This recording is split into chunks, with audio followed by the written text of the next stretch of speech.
நல்ல மணக்க மணக்க மசாலா வறுத்து இந்த மாதிரி மட்டன் குழம்பு செஞ்சீங்கன்னா வீடே மணக்கும். வாசனையும் அவ்வளவு நல்லா இருக்கும். டேஸ்ட் ரொம்ப சூப்பரா இருக்கும்.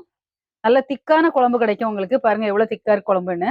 Welcome to Nellai village food. இன்னைக்கு நம்ம வீட்டுல சூப்பரான ஒரு கிராமத்து ஸ்டைல் மட்டன் குழம்பு தான் செய்ய போறோம்.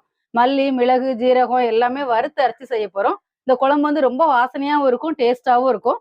வாங்க எப்படி செய்யறதுன்னு பார்க்கலாம். மட்டன் குழம்பு செய்யறதுக்கு தேவையான பொருட்கள் என்னன்னு பார்க்கலாம். இப்போ நம்ம மசாலா பொருட்கள் எல்லாத்தையும் வறுக்கிறதுக்காக ஒரு பேன் அடுப்புல வச்சிருக்கேன். ஒரு 2 ஸ்பூன் எண்ணெய் ஊத்திடலாம் எல்லாம் வறுக்கிறதுக்காக. எண்ணெய் சூடாயிருச்சு. 6 ஸ்பூன் கொத்தமல்லி, 8 காஞ்ச மிளகாய். இந்த கொத்தமல்லி, காஞ்ச மிளகாய் ரெண்டுமே வந்து நல்லா வாசனை வர அளவுக்கு வறுத்துக்கலாம். இப்போ மல்லி, மிளகாய் ரெண்டுமே வந்து லைட்டா வறுபட்டுருச்சு, கலர் மாறிடுச்சு. நம்ம இதோட 1 ஸ்பூன் சோம்பு,